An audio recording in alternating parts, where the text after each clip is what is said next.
গ্রামের এক কোণে জরাজীর্ণ একটা মাটির ঘর। নামেই ঘর, আসলে খড় আর বাঁশের কিছু অবশিষ্টাংশ। এই ঘরেই থাকে রহমত আর তার ছোট মেয়ে তানিয়া। আজ 3 দিন রহমতের হাতে কোনো কাজ নেই। ঘরে চালের হাঁড়িটা উল্টে পড়ে আছে। বাজান, পেটে খুব আগুন জ্বলতাছে। কাল রাইতেও তো কিছু খাইলাম না, আজকেও কি না খাইয়া থাকুম? না রে মা, তুই একটু সবুর কর। আমি গঞ্জে গেছিলাম কাজের খোঁজে, কেউ কাজে নিল না, কিন্তু আমি হার মানুম না। তুই পানি খেয়ে শুয়ে পড়, আমি দেখি কিছু জোগাড় করতে পারি কিনা। আকাশ ভেঙে বৃষ্টি নামল। রহমতের ভাঙা চাল দিয়ে জল পড়তে শুরু করেছে। মেঝের এক কোণে তানিয়া গুটিসুটি মেলে শুয়ে আছে, কিন্তু দারিদ্র্য যেন আজ বৃষ্টির চেয়েও বেশি ভারী হয়ে চেপে বসেছে। আল্লাহ, গরিবের কি মাথা গোজার ঠাইটুকুও থাকবে না? আমার নিজের কথা ভাবি না, কিন্তু এই ছোট মাসুম বাচ্চাটার মুখের দিকে তাকাতে পারি না। অভাব কি মানুষের সব স্বপ্ন কাইরা নেয়?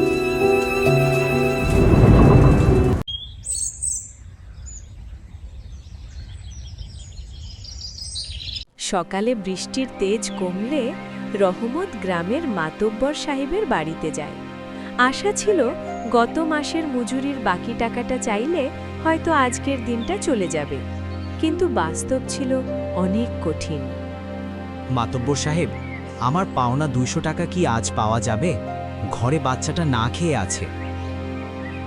আরে যা যা, সকাল সকাল মেজাজ খারাপ করিস না। কাজ ঠিক মতো করস নাই, আবার টাকা চাইতে আসছস। যা এখান থেকে, পরে আসবি।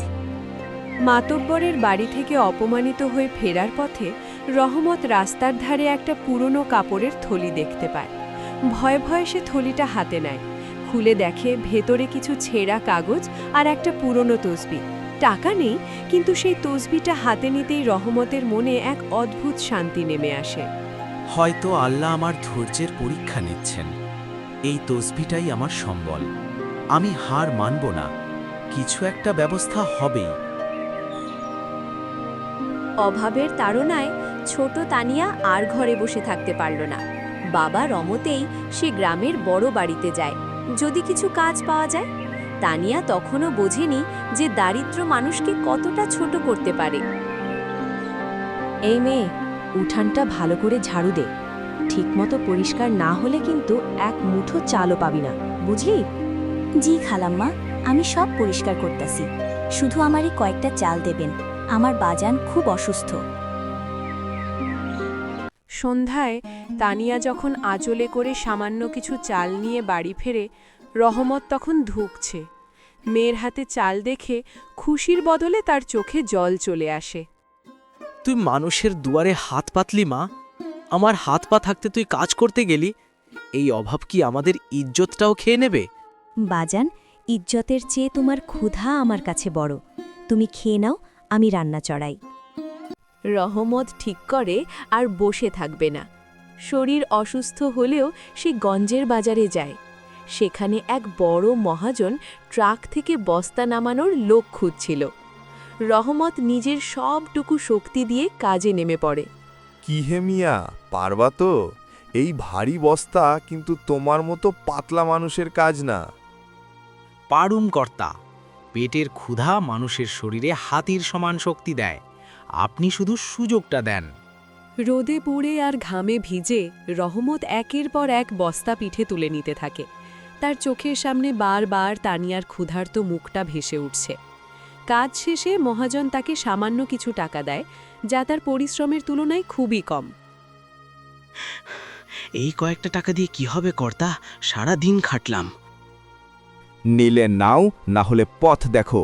কাজ করার মানুষের অভাব নাই বাজারে।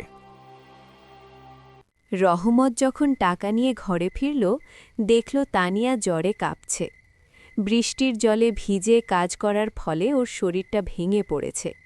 ঘরে ওষুধ তো দূরের কথা, মুখে দেওয়ার মতো লবণের দানাও নেই। মা, মা চোখ খোল, দেখ আমি তোর জন্য রুটি আর গুড় নিয়ে এসছি। মা কথা ক। বাজান, অনেক শীত করতেছে, আমার একটু জড়াইয়া ধরো। মাঝরাতে হঠাৎ রহমতের ভাঙা দরজায় কেউ একজন টোকা দিল। এই বৃষ্টিতে কে আসবে তাদের বাড়িতে? রহমত ভয়ে ভয়ে দরজা খোলে। সামনে দেখে গ্রামের পুরনো স্কুল শিক্ষক দাঁড়িয়ে আছেন। রহমত, আমি শুনেছি তানিয়া খুব অসুস্থ। এই নাও কিছু ওষুধ আর কিছু টাকা। তোমার মতো সৎ মানুষ এভাবে কষ্ট পাবে, এটা আমি হতে দিতে পারি না। মাস্টার মশাই, আপনি ফেরেশতার মতো আসলেন। আল্লাহ বোধহয় আমার কথা শুনছেন।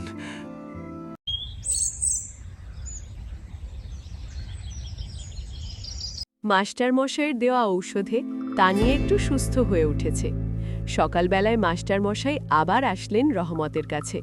তিনি জানেন শুধু সাহায্য দিয়ে বেশি দিন চলবে না, রহমতকে নিজের পায়ে দাঁড়াতে হবে। রহমত, এইভাবে জন খেটে কতদিন চলবে? আমার বাড়ির পিছনে একটু পরিত্যক্ত জমি আছে, তুমি সেখানে সবজি চাষ করো, বীজ আর সার আমি কিনে দেব। মাস্টারমশাই, আপনি আমার জন্য যা করলেন তা আমি কোনো দিন শোধ করতে পারবো না। আমি মন দিয়ে চাষ করুম, দেখবেন একদিন এই জমি সোনা ফলাবে। রহমত মাস্টারমশায়ের জমিতে চাষ করছে এই খবর ছড়িয়ে পড়ল গ্রামের মাতব্বরের কানে। তিনি ভাবলেন, রহমত যদি স্বাবলম্বী হয়ে যায় তবে তার ক্ষেতে কম টাকায় জন খাটবে কে? রহমতের এত বড় সাহস, মাস্টারের জমিতে চাষ করে। দেখুম কতদিন সে চাষ করতে পারে। ওর ক্ষেতে যদি গরু ঢুকে সব নষ্ট করে দেয়, তখন বুঝবে ঠেলা। দুপুরের মাঠ ফাটা রোদে রহমত খেতে কাজ করছে। সবজি গাছগুলো একটু বড় হয়েছে। তানিয়াও বাপের জন্য জল আর পান্তা ভাত নিয়ে খেতে আসে। তাদের দুইজনের চোখে এখন বলার মতো একটা স্বপ্ন আছে। বাজান, এই বেগুনগুলো কত বড় হয়েছে দেখো। এগুলো বাজারে বেচলে আমাদের সব অভাব দূরে যাবে না? হ্যাঁ রে মা, এগুলো বেচে তোর জন্য একটা নতুন জামা কিনুম আর মাস্টারমশাইয়ের ঋণ শোধ করুম। আল্লাহর উপর ভরসা রাখ।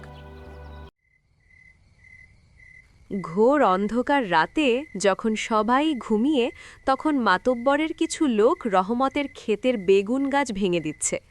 তারা চায় না রহমতের এই স্বপ্ন পূর্ণ হোক। সব কাজ ভেঙে দে। সকালে যখন রহমত আসবে, ভাববে গরু ছাগলে সব খেয়ে ফেলেছে। রহমত যেন বুঝতে পারে মাতব্বরের সাথে লাগা কত বিপদ। ভোরবেলায় খেতে গিয়ে রহমতের বুক ফেটে গেল। তার এতদিনের পরিশ্রমের ফসল গরু ছাগল খেয়ে নষ্ট করে দিয়েছে। বেড়াগুলো ভাঙাচোরা হয়ে পড়ে আছে। হায় আল্লাহ, কে এই কাজ করলো? আমার বাচ্চাটার মুখের গ্রাস কে কেড়ে নিল? আমি এখন মাস্টার মশাইরে কি জবাব দিমু? বাজান, তুমি কাইন্দো না, আমরা আবার বেড়া দিমু, আবার চাষ করুম। যে আমাদের ক্ষতি করছে আল্লাহ তার বিচার করবে। গ্রামের মানুষ জড়ো হয়েছে রহমতের ক্ষেতে। মাস্টারমশাই সব দেখে বুঝতে পারলেন এটা কার কাজ। তিনি রহমতকে ভেঙে পড়তে নিষেধ করলেন। রহমত, ভেঙে পড়ো না। ওরা তোমার ফসল নষ্ট করতে পেরেছে, কিন্তু তোমার ধৈর্য নষ্ট করতে পারেনি। আমি এখন গ্রামের মানুষদের নিয়ে পঞ্চায়েত ডাকুম, বিচার আমাদের হবেই। মাস্টার মশাই, আমি এখন আর ভয় পাই না। জমি থাকলে ফসল আবার হবে। আমি দেখাতে চাই অভাব থাকলেও মানুষ বাঁচতে জানে।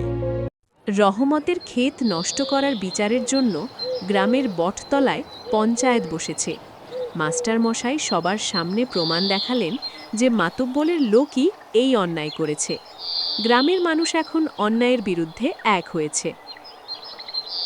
মাতব্বর সাহেব, অন্যায় করে বেশি দিন লুকিয়ে রাখা যায় না। রহমত গরিব হতে পারে, কিন্তু সে চোর নয়। আপনার লোকরা বেড়া ভেঙেছে, এর জন্য আপনাকে জরিমানা দিতে হবে। আমার ভুল হয়ে গেছে মাস্টার মশাই। আমি রহমতের ফসলের ক্ষতিপূরণ দিয়ে দিব। আমারে আর সবার সামনে লজ্জা দিয়েন না।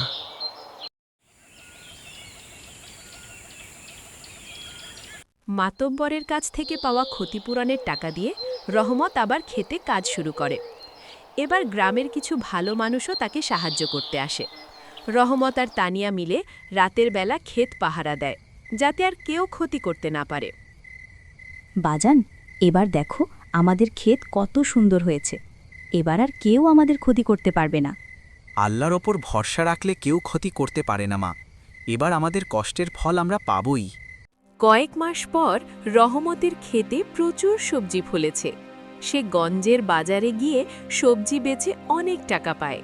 সেই টাকা দিয়ে সে মাস্টার মশাইয়ের ঋণ শোধ করে এবং তানিয়ার জন্য একটি লাল রঙের নতুন জামা কেনে। রহমত, আমি জানতাম তুমি পারবে। তোমার পরিশ্রমই তোমার জীবনকে বদলে দিয়েছে। এখন তুমি আর সেই অসহায় রহমত নও। মাস্টার মশাই, এসবই আপনার আর আল্লাহর দয়া। আমি এখন বুঝলাম, সৎভাবে পরিশ্রম করলে অভাব অবশ্যই দূরে যায়। রহমত তার ভাঙা ঘরটি মেরামত করেছে। এখন আর বৃষ্টি হলে ঘরে পানি পড়ে না। সন্ধ্যায় তানিয়া বাপের কাছে বসে পড়ালেখা করছে। অভাবের ঘর এখন সুখের ঘর হয়ে উঠেছে। বাজান, এবার কিন্তু আমরা দাওয়াত করে মাস্টার মশাইরে খাওয়ামু। তুমি বড় একটা মাছ নিয়ে আইসো। হ্যাঁ রে মা, আমাদের এই ঘরে এখন শান্তি আছে। অভাব থাকলেও যদি মানুষের মন শক্ত থাকে তবে সেই মানুষই জয়ী হয়। রহমতের কাহিনী গ্রামের মানুষের কাছে একটি উদাহরণ হয়ে রইল। ধৈর্য আর পরিশ্রম থাকলে বড় বড় বাধা পেরিয়েও সুখের দেখা পাওয়া যায়।